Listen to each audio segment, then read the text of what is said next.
ഗജാനനപദ്മാർകം ഗജാനനമഹർനിശം അനേകദന്തം ഭക്താനാം ഏകദന്തമുപാസ്മഹേ. സരസ്വതീ നമസ്തുഭ്യം വരദേ കാമരൂപിണി വിദ്യാരംഭം കരിഷ്യാമി സിദ്ധിർഭവതു may സദാ. സ്ഥാവരം ജംഗമം വ്യാപ്തം യത്കിഞ്ചിത് സചരാചരം തത്പദം ദർശിതം യേന തസ്മൈ ശ്രീ ഗുരവേ നമഃ. അന്യഥാ ശരണം നാസ്തി ത്വമേവ ശരണം മമ തസ്മാത് കാരുണ്യഭാവേന രക്ഷ രക്ഷ ജനാർദ്ദന. നിധയേ സർവവിദ്യാനാം ഭിഷജേ ഭവരോഗിണാം ഗുരവേ സർവലോകാനാം ശ്രീദക്ഷിണാമൂർത്തയേ നമഃ. സൃഷ്ട്വാഖിലം ജഗദിദം സതസത്സ്വരൂപം ശക്ത്യാ സ്വയം ത്രിഗുണയാ പരിപാതി വിശ്വം. എല്ലാവർക്കും നമസ്കാരം. ശ്രീ ശങ്കരാചാര്യർ വിരചിച്ച ശ്രീ ദക്ഷിണാമൂർത്തി സ്തോത്രത്തിലെ 4 മുതൽ 6 കൂടിയ ശ്ലോകങ്ങളാണ് ഇന്നിവിടെ സ്മരിക്കുന്നത്. ഓം ശ്രീ ദക്ഷിണാമൂർത്തയേ നമഃ. ശ്ലോകം 4. നാനാഛിദ്രഘടോദരസ്ഥിത മഹാദീപപ്രഭാഭാസ്വരം നാനം യസ്യതു ചക്ഷുരാദികരണദ്വാരാ ബഹിസ്പന്ദതേ.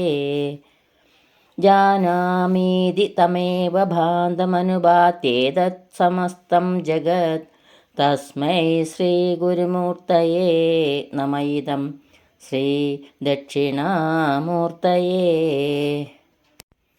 അനേകം ദ്വാരങ്ങളുള്ള പാത്രത്തിൽ സ്ഥാപിച്ചിരിക്കുന്ന വലിയ വിളക്കിൽ നിന്ന് പ്രകാശം പുറപ്പെടുന്നത് പോലെ നമ്മുടെ കണ്ണുകളിൽ നിന്നും അവൻ്റെ ദിവ്യജ്ഞാനം പുറപ്പെടുന്നു. പ്രപഞ്ചത്തിൽ ഉള്ളതെല്ലാം പ്രകാശിക്കുകയും പ്രകടമാവുകയും ചെയ്യുന്നത് ആ തേജസ്സിനാൽ തന്നെയാണ്. ഈ സത്യം ലോകത്തിന് വെളിപ്പെടുത്തുന്ന ദക്ഷിണാമൂർത്തി എന്ന ഗുരുവിൻ്റെ ആ ദിവ്യരൂപത്തിന് ഞാൻ എൻ്റെ നമസ്കാരം അർപ്പിക്കുന്നു. ശ്ലോകം 5. ദേഹം പ്രാണമഭീന്ദ്രിയാണ്യഭിചലാം ബുദ്ധിം ച ശൂന്യം വിധു സ്ത്രീബാലാന്ധജഡോപമാസ്ത്വഹമിതി ഭ്രാന്താ വൃഷം വാദിനാ.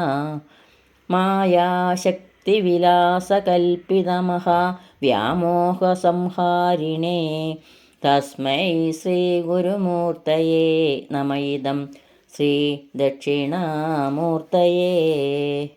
ഈ ശരീരം, പ്രാണൻ, ഇന്ദ്രിയങ്ങൾ, അസ്ഥിരമായ ബുദ്ധി അല്ലെങ്കിൽ ഒന്നുമില്ലായ്മ എന്നിവയെ തങ്ങളുടെ യഥാർത്ഥ അസ്തിത്വമായി കണക്കാക്കുന്നവർ അജ്ഞരായ സ്ത്രീകൾക്കും കുട്ടികൾക്കും അന്ധരും വിഡ്ഢികളും പോലെയാണ്. അവർ തെറ്റായ വിശ്വാസങ്ങൾ പുലർത്തുന്നു, പക്ഷേ സത്യം അംഗീകരിക്കാൻ വിമുഖത കാണിക്കുന്നു. മായയുടെ ശക്തിയാൽ സൃഷ്ടിക്കപ്പെട്ട ഈ മഹാബ്രഹ്മത്തെ നശിപ്പിക്കാൻ അവന് മാത്രമേ കഴിയൂ. ഈ സത്യം ലോകത്തിന് വെളിപ്പെടുത്തുന്ന ദക്ഷിണാമൂർത്തി എന്ന ഗുരുവിൻ്റെ ആ ദിവ്യരൂപത്തിന് ഞാൻ എൻ്റെ നമസ്കാരം അർപ്പിക്കുന്നു. ശ്ലോകം 6.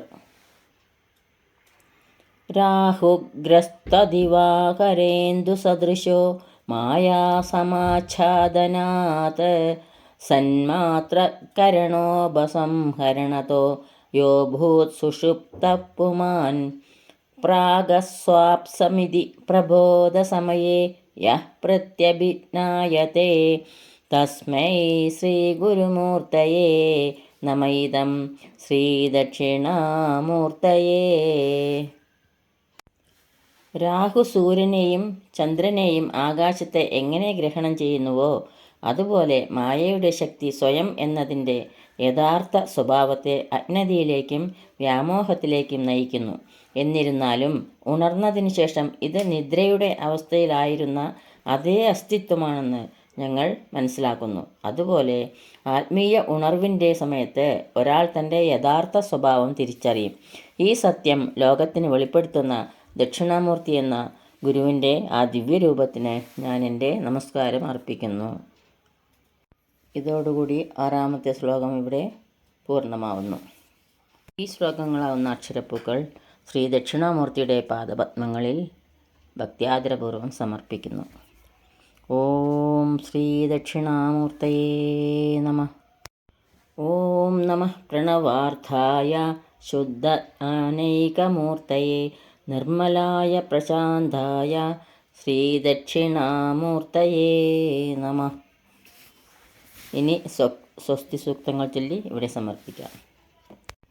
യദക്ഷരപദഭ്രഷ്ടം മാത്രാഹീനം ത്വയേദ്ഭവേത് തത്സർവം ക്ഷമ്യതാം ദേവി തത്സർവം ക്ഷമ്യതാം ദേവ നാരായണ നമോസ്തുതേ.